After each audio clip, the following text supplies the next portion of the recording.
Good evening and welcome to NTD News. I'm Stephanie Cox. Here are today's top stories. President Biden off to an emergency NATO meeting today, warns of a potential threat, chemical weapons. Is it likely that Russia will use them against Ukraine? As NATO leaders prepare for their emergency summit on Thursday, Polish officials expel 45 Russian diplomats. They are accused of spying on Poland and posing a threat to NATO allies. Supreme Court nominee Ketanji Brown Jackson is facing her final day of questioning today, and the heat has only gone up. What did she say about abortion, gender, and illegal immigration? The Texas Attorney General accuses a school district of violating state law.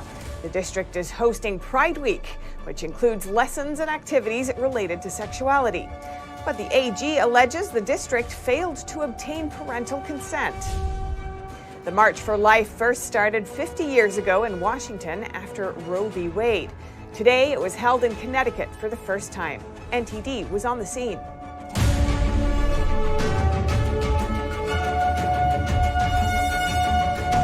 President Biden is now in Brussels. Tomorrow, he'll join NATO allies at an emergency meeting. Leaders will discuss their next moves in the Russia-Ukraine conflict. There's concern that Russia might use chemical weapons. President Biden was asked about this today. Here's his response. How high is that threat? I think it's a real threat. Thank you. But how would Biden respond if Russia did launch a chemical weapons attack? The administration hasn't outlined a specific response or plan of action, but previously Biden said that Russia would pay a heavy price. Biden, alongside NATO leaders, will announce new sanctions on Russia tomorrow and a plan for tightening their existing sanctions. We'll have more information for you tomorrow on NATO's unified response to this war. As for President Biden, this 4-day trip will test his ability to navigate the continent's worst crisis since World War II. After his meeting with NATO, Biden will fly to Warsaw. He'll meet with U.S. troops who are helping defend Poland, and he'll talk with Poland's president. U.S. officials today formally declared that Russia has committed war crimes. Secretary of State Antony Blinken says Moscow has violated the laws of conflict by launching aimless attacks, and that Russian forces are deliberately targeting civilians, as in those videos and photos of apartments, school buildings, and hospitals being destroyed. The United States will share its information with allies and partners to further the investigations of war crimes and crimes against humanity. As NATO leaders are preparing for an emergency summit on Thursday, Poland is expelling 45 Russian diplomats from the country. The individuals are accused of spying on Poland and posing a threat to NATO allies. NTD's Jason Perry has the story. NATO member Poland is taking a strong stance against Russian diplomats by expelling 45 of them. That's about half of the diplomats who worked at the Russian embassy in Poland. The reason for this decision was that the employees of the Embassy of the Russian Federation undertook activities against the Polish law, but also in breach of the norms of the Vienna Convention, i.e., activities inconsistent with the status of diplomats. Polish officials said the individuals were identified as intelligence officers who were using their diplomatic status as cover to operate in the country, and that they could pose a threat to NATO allies. Russia disagreed with the accusations. We value all our employees very highly and regret that we have to work without them. As for the replacement, Minister Przyszedats said that there is no basis for such a large number of our employees here. So it seems that the Polish side will not agree to the replacement of our employees under the current conditions. Meanwhile, 40,000 NATO troops are already deployed throughout Eastern Europe, and NATO Chief Jens Stoltenberg announced on Wednesday that he expects leaders to support adding more NATO troops. I expect leaders will agree to strengthen NATO's posture in all domains, with major increases to our forces in the eastern part of the alliance, on land, in the air, and at sea. He expects 4 new NATO battle groups to deploy to Bulgaria, Hungary, Romania, and Slovakia. Thank you so much. Jason Perry, NTD News. While many Ukrainians are focused on winning the war, some government officials are also trying to save the economy. NTD's Dan Skorback spoke to them about how they plan to keep the economy going during the war. The Lviv region in the western Ukraine has become a humanitarian hub for refugees fleeing the war in the east. But as the flow of people slows down, the administration is dealing with a new set of challenges. Today, we sat with the governor of the Lviv region, who told us more details. At this moment, we're working on the relocation of businesses. We're looking for those who want to move their manufacturing from the east to the Lviv region because we have a large number of refugees and we want to give them jobs. For us, it's important that other companies find these hubs and quickly reestablish manufacturing. Another thing we're worried about is the sowing season for crops. We're doing everything we can to make sure it happens on time and in its fullest capacity. These two elements are very important at this time. There's no shortage of people looking for work because, according to the governor, more than 450,000 refugees now live in the Lviv region. We also talked to Andriy Levkovich, the president of Ivano-Frankivsk Chamber of Commerce, which is also located in western Ukraine. He told us about 7 companies which have already moved their businesses and manufacturing out of the war regions. Companies that work in the metal manufacturing sector, clothes manufacturing, food processing, we are creating conditions for them to keep working, from helping them to find offices or a plot of land, staffing, and launching their business. These factories have a lot of international contracts that are still in power. For example, the sewing company that stopped here from Chernihiv, they started back up and started fulfilling their orders overseas. Although tanks and fighter jets are the obvious tools of war, a healthy economy keeps the country humming during and after the conflict. Dan Skorback, NTD News, Lviv, Ukraine. Today was the second day of questioning for President Biden's Supreme Court nominee. How did she respond? And what can we expect from these hearings next? NTD's Iris Tao has more. Judge Ketanji Brown Jackson is facing her final day of questioning. It follows a 13-hour hearing yesterday, and the heat has only gone up. Can an unborn child feel pain at 20 weeks in the birthing process? Senator, I don't know. Republicans today continue to grill Jackson on some of the most hot-button topics, with abortion on top of the list. The fetus can live outside the womb after about 23 weeks. Is that your understanding? Senator, I haven't studied this, so I don't know a number of weeks in the way that you're saying. That's adding to Jackson's comments during last night's questioning that she does not know when life begins or how to define a woman. Can you provide a definition for the word woman? Can I provide a definition? No. Yeah. I can't. And her sentencing record again came to a head. It led to a testy line of questioning with Senator Lindsey Graham, who accused her of being wrong in her approach to sentencing internet-based child porn crimes. You can distribute tens of thousands. You can be doing this for 15 minutes, and all of a sudden, you are looking at 30, 40, 50 years in prison. Good. Good. I understand. Absolutely Senator, good. I hope you are. To do. Good. Allow her to finish, please. I hope you go to jail for 50 years if you're on the internet trolling for images of children. And here's Jackson defending herself after being repeatedly questioned on this topic.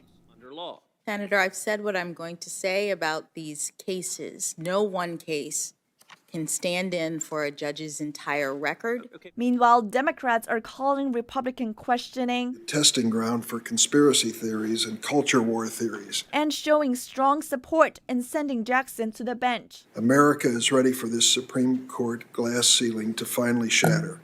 And you, Judge Ketanji Brown Jackson, are the person to do it. It's not yet clear whether Jackson will get any Republican support, but Democratic senators could confirm Jackson with all 50 votes and Vice President Kamala Harris breaking the tie. And tomorrow, the committee will hear from legal experts before an eventual vote to move Jackson's nomination to the Senate floor.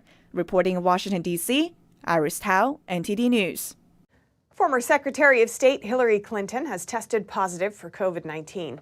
She posted the news on Twitter saying she has mild cold-like symptoms. Her husband, former President Bill Clinton, tested negative and is feeling fine.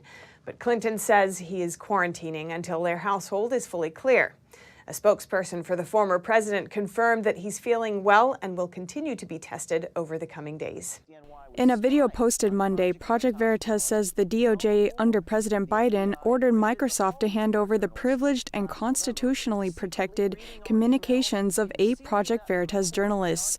Project Veritas, which uses Microsoft for its email accounts, says the DOJ obtained emails dating back to early 2020. This is a fundamental, intolerable abridgment of the First Amendment by the Department of Justice.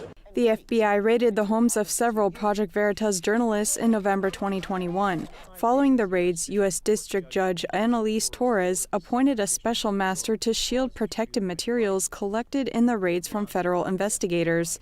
Project Veritas says the DOJ went around the judge and the special master. Recently obtained legal documents from Microsoft Corporation reveal that despite Judge Torres' orders, between November 2020 and April 2021, the Department of Justice went to 6 magistrates and obtained a series of secret warrants, orders, and a subpoena to surreptitiously collect privileged communications and contacts of 8 American journalists. The FBI has been investigating Project Veritas over its alleged ties to the theft of a diary belonging to Biden's daughter, Ashleigh. The diary surfaced during the 2020 presidential campaign. Project Veritas is asking the court to immediately halt the government's access to the materials they obtained from Microsoft. The government's overstep, the SDNY's overstep, is a sign of unprecedented power that affects us all. The American Civil Liberties Union says they are deeply troubled by the reports. They write in a statement, "We're concerned that the precedent set by this case could have serious consequences for press freedom. The government must immediately suspend its review of the materials obtained pursuant to its electronic surveillance orders and fully disclose the extent of its actions, so that the court can consider appropriate relief." NTD reached out to the Justice Department but didn't get a response before airtime. Allison Lee, NTD News. The Texas Attorney General is accusing a school district of violating state law. The district is hosting Pride Week, which includes lessons and activities related to sexuality. The AG alleges the district has failed to obtain parental consent, as required by the state's education code. NTD's Grace Coulter has the story. The Austin Independent School District has faced scrutiny this week for hosting Pride Week in its pre-K through 12 schools. The district came under fire when this video of children participating in a school pride parade went viral. The parade took place at Doss Elementary, which serves pre-K through 5th grade. The now deleted video was posted by the assistant principal and then reposted by libs of TikTok. The activities embracing LGBTQ sexuality have even drawn the attention of the Texas Attorney General. On Tuesday, Attorney General Ken Paxton sent a letter to the district, accusing it of violating state law. Paxton explained that the state's education code requires that before a student may be provided with human sexuality instruction, a school district must obtain the written consent of the student's parent. In addition, Paxton said that after just one full day of Pride Week, his office has received reports of group discussions on sensitive topics that students are encouraged to keep confidential, presumably from parents. NTD asked Austin ISD whether they obtained written consent from parents before students participated in Pride Week and whether parents were afforded this opportunity. In an email, the district said that everyone, not just parents, has access to the materials through their schools, and every parent has the right to opt out of these activities. The district superintendent responded to Paxton's letter on Twitter and said, "I want all our LGBTQIA+ students to know that we are proud of them and that we will protect them against political attacks." She did not address the alleged legal violation. Paxton says objecting parents can file a formal legal complaint against the district. Grace Coulter, NTD News. The U.S. Supreme Court on Monday declined to hear a case involving a religious employer's decision to not hire a bisexual man. This means that a Washington state court will now decide whether the employer violated the law. NTD's Arlene Richards has the story. The U.S. Supreme Court on Monday declined to review a case involving a bisexual man who sued a religious employer because it refused to consider him for a job. The employer, Seattle's Union Gospel Mission, said hiring a bisexual man was against their policy, and it asked the higher court to review the case after a Washington state court questioned whether the job included ministering duties, such as giving religious advice. Kurt Levy, an attorney and president at the Committee for Justice, said that although the law protects religious employers, there is an exception when the job doesn't include ministering duties. In this case, the mission says the job does come with these duties, but Levy says there are differences in how the courts define them. Again, the U.S. Supreme Court is sympathetic to religious liberty. The Washington Supreme Court has shown in this and other cases is not sympathetic. When the Supreme Court declined to review the mission's case, the court said the First Amendment under the U.S. Constitution allows religious organizations to operate according to their faith without government interference. According to Levy, there is a growing trend of LGBT activists filing lawsuits. There have been, cases involving wedding cakes and, websites where they've LGBT activists have sued even though they could have gone to another bakery. He cautioned that if more states expand discrimination laws for LGBT, religious organizations may one day have to hire people who don't share their beliefs. In this case, the state court will decide if the ministering duties meet the state's definition. Arlene Richards, NTD News, New York. Coming up, the March for Life first started almost 50 years ago in Washington, D.C. after Roe v. Wade. Today, it was held in Connecticut for the first time. NTD was on the scene. And the U.S. Consulate in Russia finally gets access to WNBA star Brittany Griner, their assessment on her condition in detention. That and more coming up.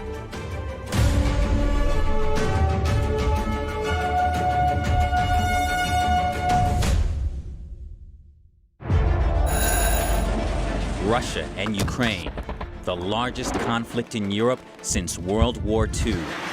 More than 2 million refugees in 2 weeks, families torn apart, lives changed forever. A war with global consequences. Tune in for special coverage from our reporters on the ground, right here on NTD News.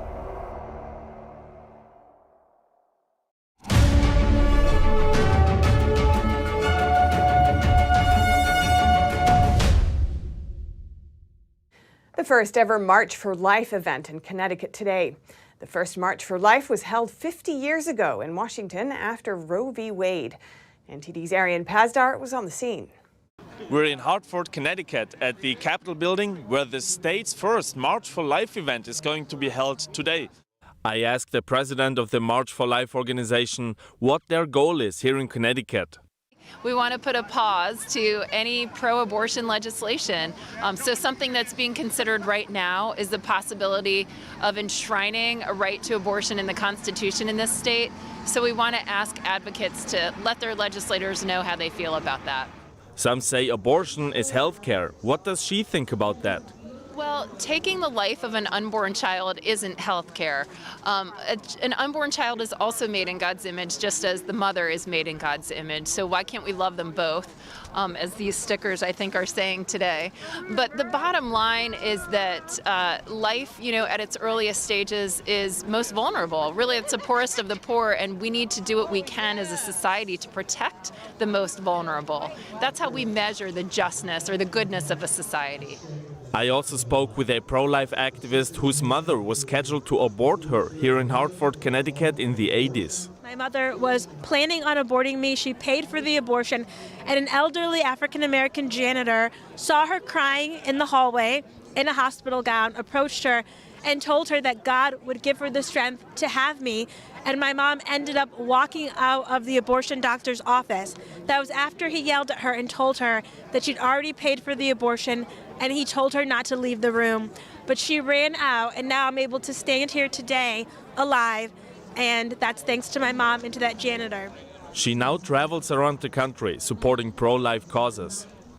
This concludes the first March for Life in Hartford, Connecticut, but there will be more around the nation.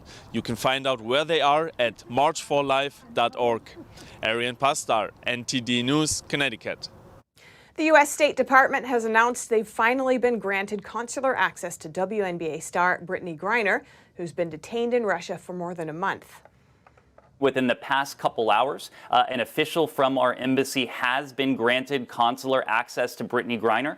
We were able to check on her condition. We will continue to work very closely with her legal team, with her broader network. Our official found Brittany Griner to be in good condition, and we will continue to do everything we can to see to it that she is treated fairly throughout this ordeal.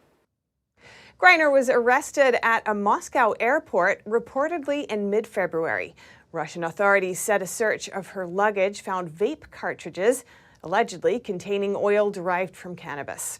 Russian media reported that her detention has been extended to May 19th. Griner, a 7-time WNBA All-Star, has played her off-seasons in Russia since 2015, where her pay is more than $1 million a year. Women's top-ranked tennis star Ashleigh Barty announced her retirement on social media Tuesday. She wrote on Instagram, "Today is difficult and filled with emotion for me as I announce my retirement from tennis." Barty also said she's thankful for everything the sport has given her and leaves feeling proud and fulfilled. Barty, an Australian, won the Australian Open Championship this past January and did so without dropping a set the entire tournament. The dominant win marked her 3rd career Grand Slam title, as well as her final competition on tour. Barty also won Wimbledon last summer and the French Open in 2019. She was 11-0 this season and has held the top spot in the WTA rankings since September of 2019. The Kansas City Chiefs traded star receiver Tyreek Hill to the Miami Dolphins. The 6-time Pro Bowler is now set to sign a 4-year, $120 million extension with Miami. This will make him the NFL's highest-paid receiver. NTD's Dave Martin has more. Tyreek Hill is now a Dolphin, and he's suddenly the highest-paid receiver in the game.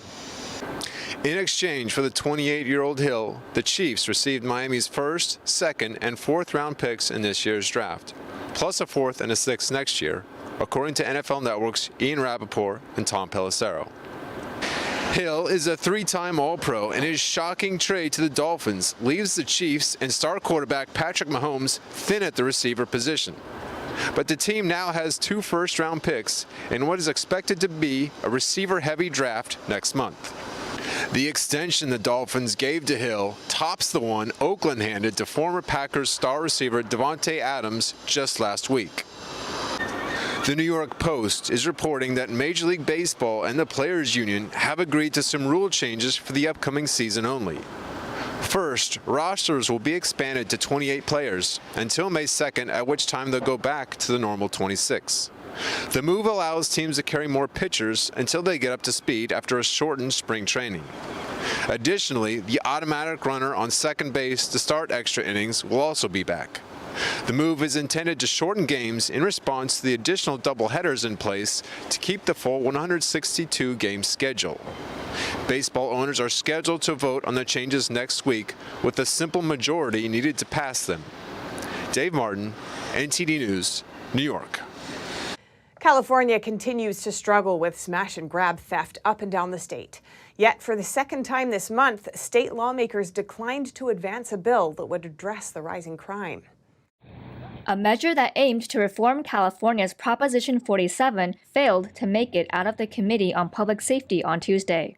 Assembly Bill 1603, introduced by Democratic Assemblyman Rudy Salas, aimed to reform Prop 47 by lowering the threshold for felony theft from $950 to $400. When I'm talking to law enforcement locally, when I'm talking to the business owners, when I'm talking to customers, they say, look, when the threshold was lower at $400, we didn't see the problems that we see now. Prop 47 is a 2014 voter-approved measure that reclassified certain low-level drug and property crimes from felonies to misdemeanors. Property theft under $950 is considered a petty theft misdemeanor, punishable up to 6 months in prison and fines. Many critics blame Prop 47 for the state's steady rise in crime. During the committee hearing, one witness testimony said Prop 47 led to a lack of accountability for offenders and reduced punishment for property theft. states understand that that they are not going to be charged with a crime. And so every single day at our stores, we have people who run in, grab items, and leave. And this is just all across the board, up and down the valley. She said many business owners are struggling economically and psychologically from the rising theft. Police officers, they're strained. They let us know that there's no point for them to come out. We employ folks as, kids that come in 16, 17 years old. It's their first-time jobs, and they're petrified and they're scared, and there's a real big liability to us as business owners. It also affects our vendors. Solid's bill would have lowered that threshold to $400, the amount it was before voters passed Prop 47. Now, I know that there's debate on whether this will actually make a difference and whether other states have higher limits. It's fine. But here in California, if you just talk to the locals, if you just talk to our business owners, they will tell you, since this changed, this is what we've seen. The bill received pushback from several opposition groups who said rolling back the felony threshold could impact rates of recidivism or relapses in criminal behavior. You really have to be concerned about the number of people that law enforcement will go after to fill the prisons. That is not a solution. That is what lowering the threshold will ultimately do, is just fill the prisons again. Solid's proposal came after a series of smash-and-grab robberies were seen throughout the state. Assemblyman Kevin Kiley introduced a similar bill to address the rising crime. Kiley's AB 1599 would have repealed Proposition 47 altogether, but the committee also killed that bill earlier this month. Cynthia Kai, NTD News, California. At least one person is dead after tornadoes swept through parts of Louisiana last night. Residents and rescue crews in the New Orleans area are still combing through debris and assessing damage. The man who died was identified as 25-year-old Connor Lambert. He was a resident of Araby in St. Bernard Parish, where the tornado downed power lines and caused serious damage. The president of St. Bernard Parish says some homes in the iconic French Quarter were lifted off the ground. No word yet on the number of injuries, though there are many reports of many seeking treatment. Louisiana Governor John Bell Edwards toured the area this afternoon and offered his prayers to victims. Earlier today, he declared an emergency in St. Bernard, Orleans, Jefferson, and St. Tammany parishes. Coming up, a new study ranks all of America's governors based on their economic policies. Can you guess who came in first? Sick or dying trees can be a hassle to deal with. They can be unsightly and even dangerous. One city came up with a solution to deal with the problem.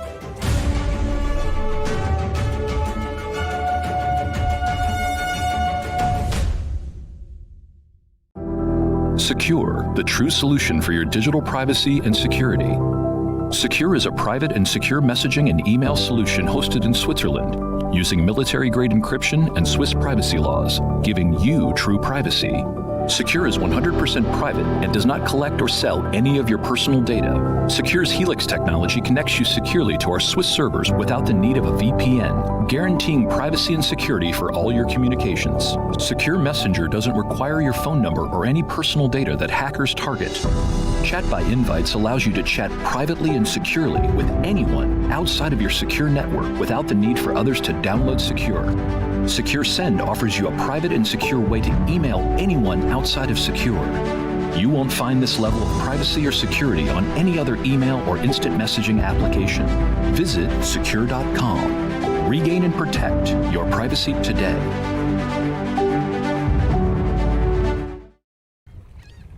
Oh, hey, doesn't it feel like there's communists everywhere? In fact, the Chinese Communist Party has been subverting America from every angle.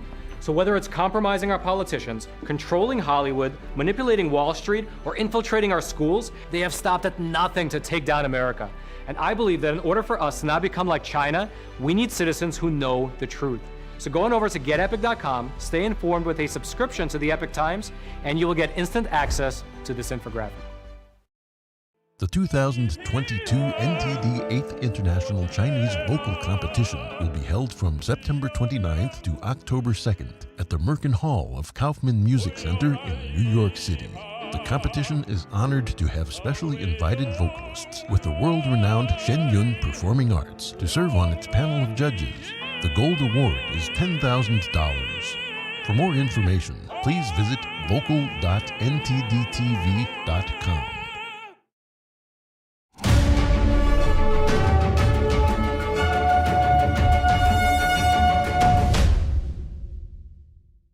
A new report ranks all 50 governors in the United States. The rankings are mostly based around policies that promote economic freedom.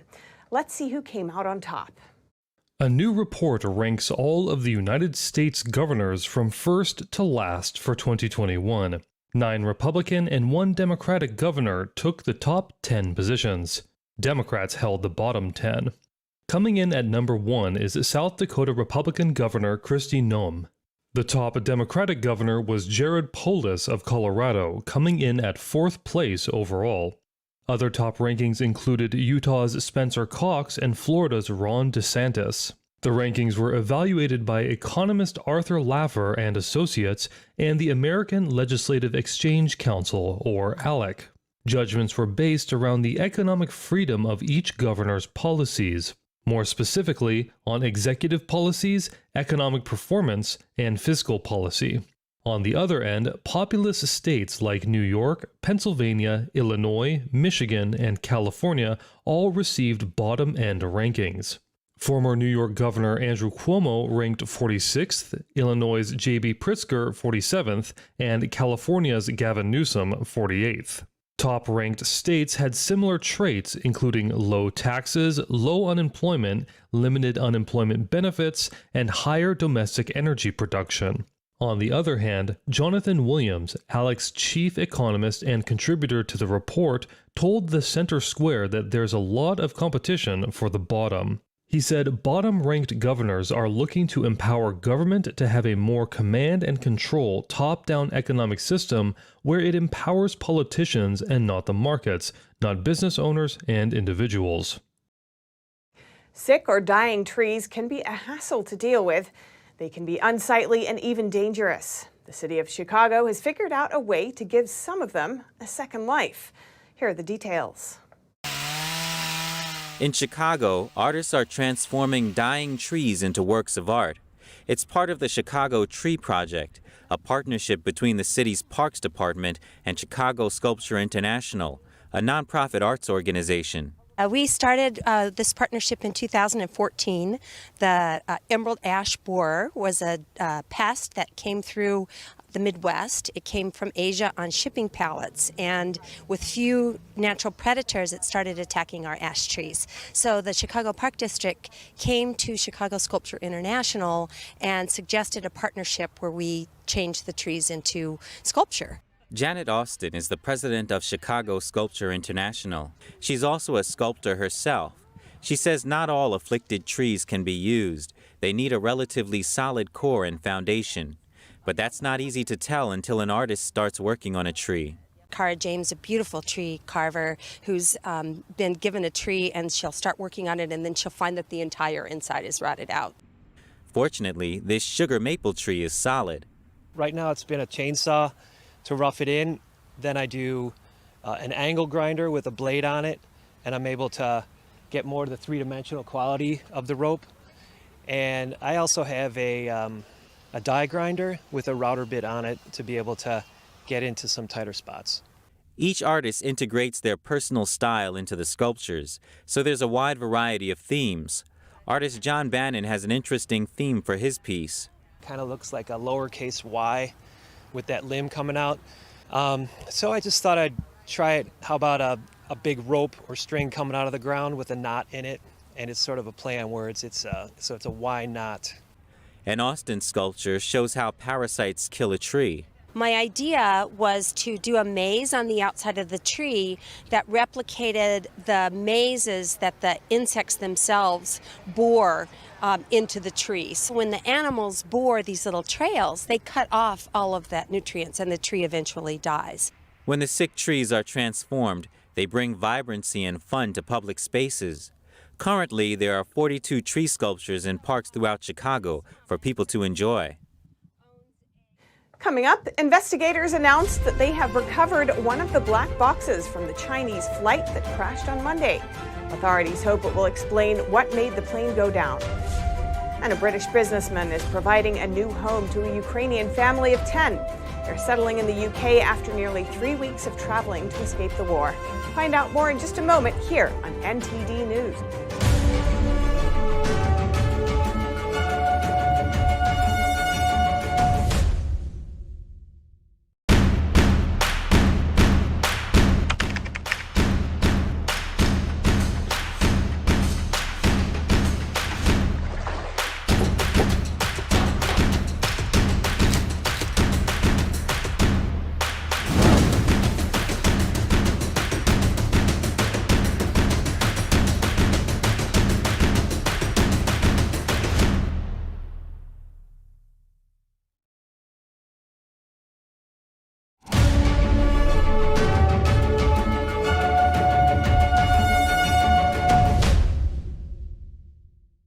It's day 3 of search efforts after a Boeing 737 went down in China.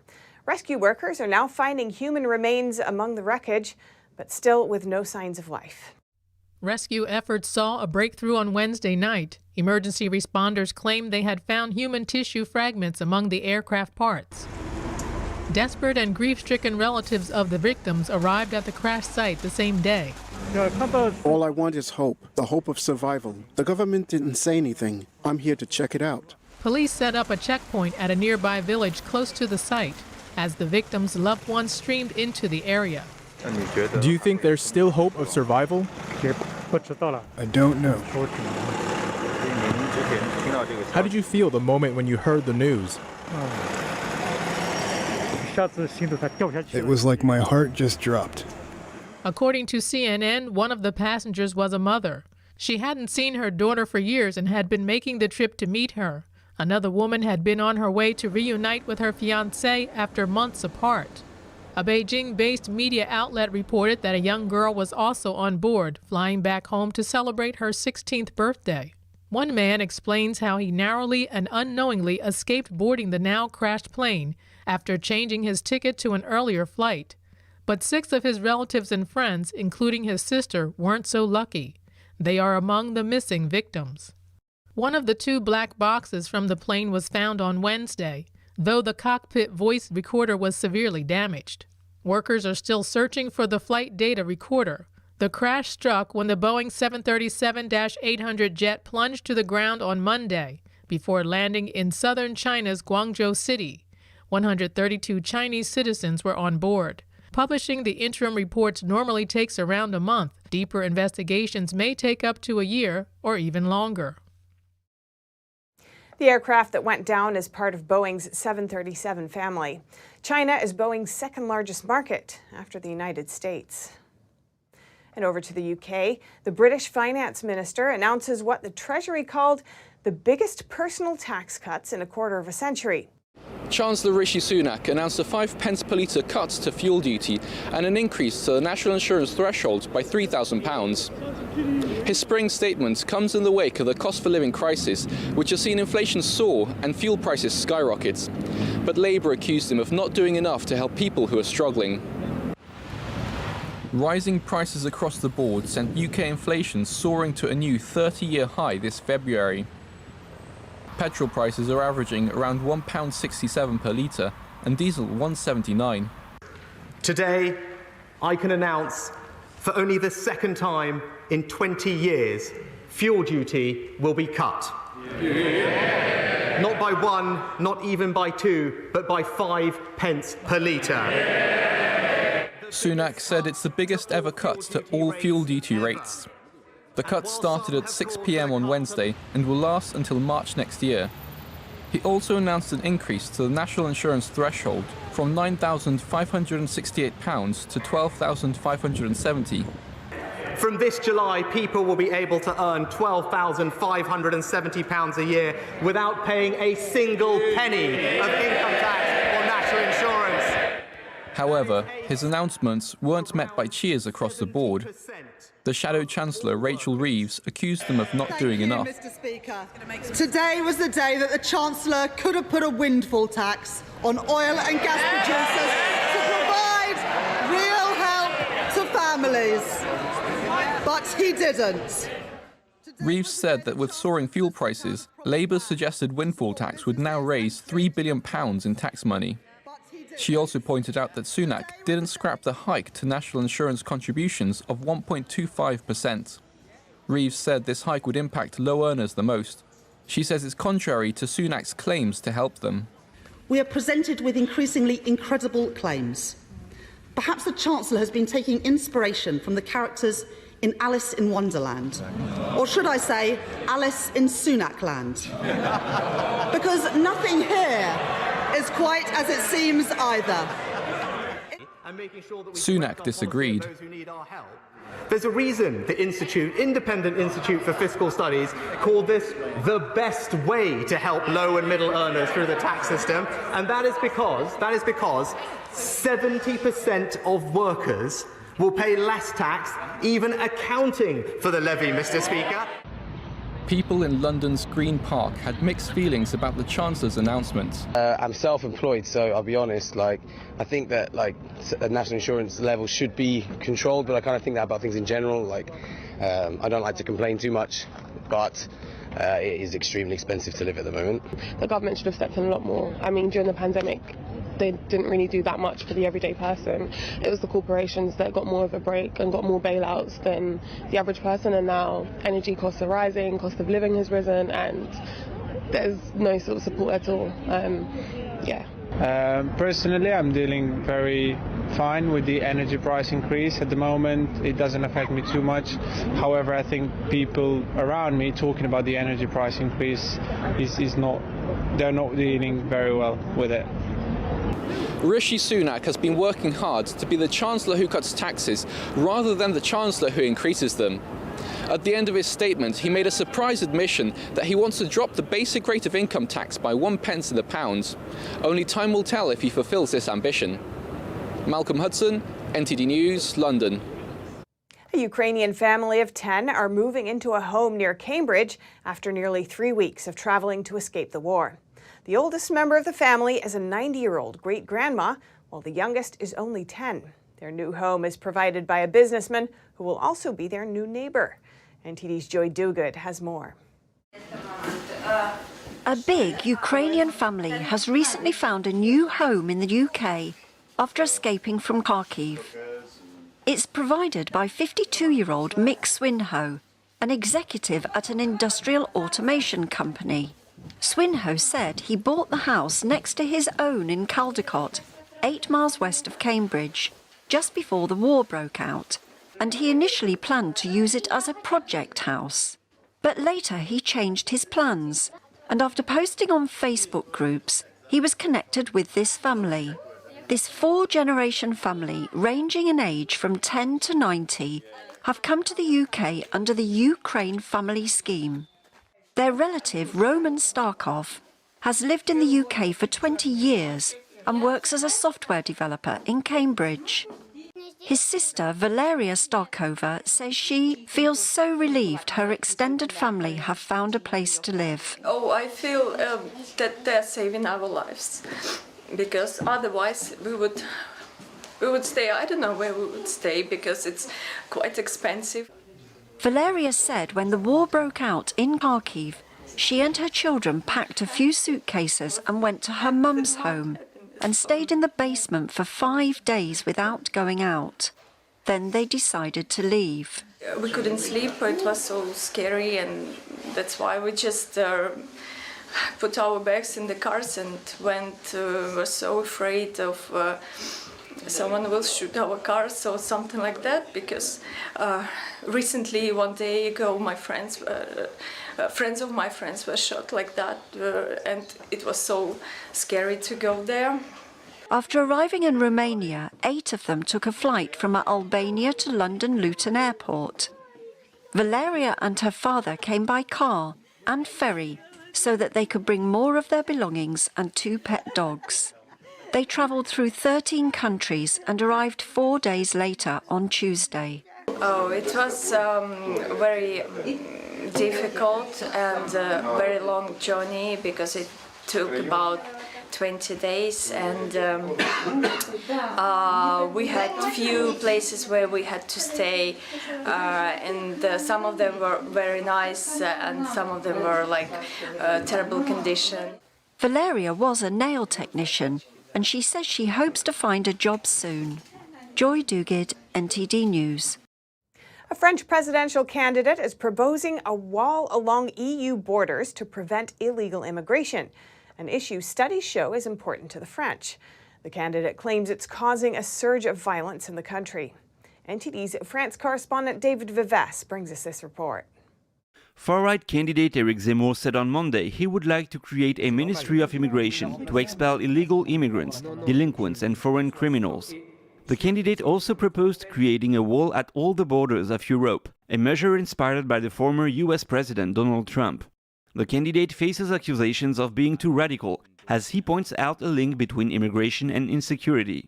Data compiled in 2021 by French outlet Le Figaro shows, quote, a spectacular hike of violence in the country, including assault and battery. Burglaries and sexual assault have also increased over the past 2 years.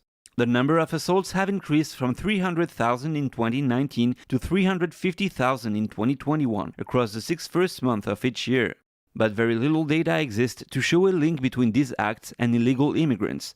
Author and former journalist Laurent Oberton has noted this several times in his book and says this topic is taboo. The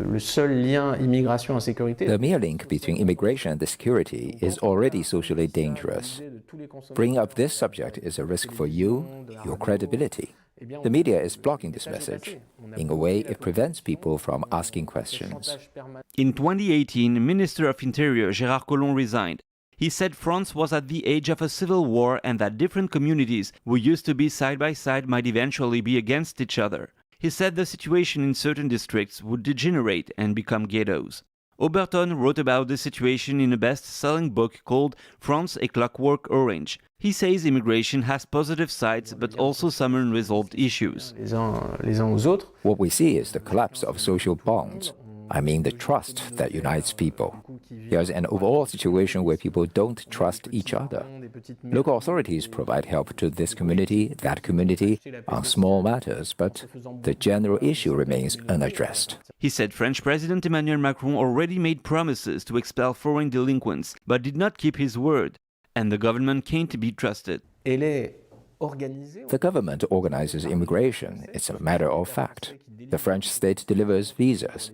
In theory, Macron is the gatekeeper at the border. A large number of people have voted against immigration. We can say our sovereignty on that matter has been taken from us. According to a study published last week by the Interior Ministry, this insecurity surrounding immigration is the second largest concern for French people. David Vives, NTD News, Paris. Up next, a troop in Australia still fights crime the old-fashioned way, on horseback. They form a key unit of the local police in Queensland. One veteran in Chicago turned his passion into a business. Now he's giving back to help the veteran community. That and more coming up on NTD News.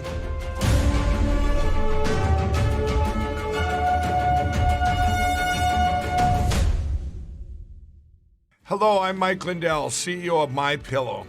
Retailers, shopping channels, and now even banks have tried to cancel myself and MyPillow.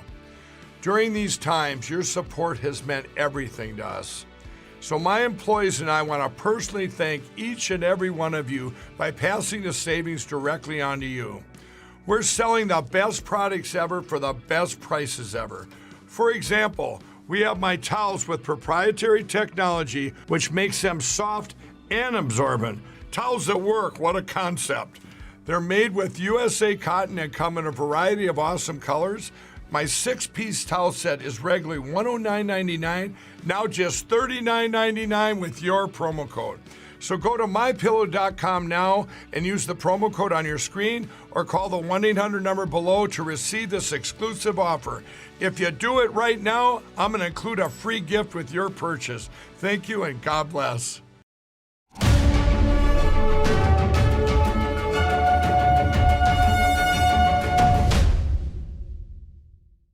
The oldest police unit in Queensland, Australia, is still on the front lines fighting crime. In an era of high-tech policing, they're riding on horseback. Let's take a look. This is the Mounted Unit, a 150-year-old police cavalry within the Queensland Police Service. As valiant as they appear, training on horseback is not easy for new recruits. They're sitting on top of a 700 to 800 kilo animal who has a mind of its own. And obviously that's where we're relying on the strong bonds that we have between the riders and the horses. The cavalry prepares for the unexpected with obstacles and distraction training. If I have to get into a brawl or a fight, probably not that intimidating on my own, but on my horse, I've got 750 kilos of amazing backup. Locals call them the Mounties. There are a total of 9 officers and 12 horses working across Queensland. The community are a lot more willing to engage with us as police while we're on horse. And no 2 days are the same, from ceremonial duties at official events to crime fighting in late-night party precincts. They also help out local police stations at frontline crime hotspots. Whether that's through community engagement or whether that's identifying crime and offenders in areas that potentially service vehicles aren't able to get into. The cavalry has proven to be a powerful tool in the fight against crime, and the bond they forge between them is as strong as the horses themselves. One veteran-owned business in Chicago is giving back big time, and its generosity is being rewarded with unexpected success. NTD's Jessica Beatty has the story. Steve Lulofs from the Chicago suburbs likes to barbecue, but he never planned on becoming a grill master until he accidentally won a rib competition and bought something with his accidental winnings. How it actually all started is I won a March Madness competition and won a few $100s, and I was figuring out what do I need to do with the money, or it was a couple $100, I might as well just go and spend it. So I decided to buy a barbecue smoker. It turned out the smoker, coupled with his barbecue sauce, made really good food. Lulofs then decided to make his own barbecue sauce and seasoning in his kitchen and sign up for more competitions. When it started, I just went online and researched on how many different recipes, maybe like 10 or so, and kind of found the most common ingredients, and then kind of just put everything together on what I liked, and that's how I came up with the recipe. Lulofs' kitchen experiment paid off. He kept on winning more competitions, and eventually he turned his hobby into a business in 2017. So here's our original barbecue sauce. This was the first one we started with. We had this one out for about 9 months before we moved on to our second bottle sauce, which is our Sweet Heat. Sweet Heat actually, a couple years ago, they got ranked the #1 spicy barbecue sauce in the country. Not only are his products good, but Lulofs is also doing good with his business. When I first started barbecuing and selling sauce, I didn't think I would sell maybe a few hundred bottles a year at the most. And we were like, why not just donate the money? So Lulofs, who served in the Army for 8 years, donated his profits to charities benefiting veterans. When the word got out, orders snowballed beyond his kitchen's capacity. To meet the rising demand, Lulofs outsourced the production. The end goal would be to have our own manufacturing facility so we could go ahead and employ veterans and risk at youth children from inner cities. Lulofs' manufacturer makes about 40,000 bottles a year. They're sold in almost 300 stores across the country and online. So far, he's donated $50,000 and will be donating 50% of his profits this year. The remaining 50% will be reinvested back into the company. The better his business does, the more he can help veterans. Jessica Beatty, NTD News. And that's all for today's news. Thanks for tuning in. I'm Stephanie Cox.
Thanks for watching us on YouTube. Did you know YouTube only keeps selective videos on its platform? So if you want to make sure you get the full picture, just subscribe to our newsletter. Go to newsletter.ntd.com and sign up. It's free.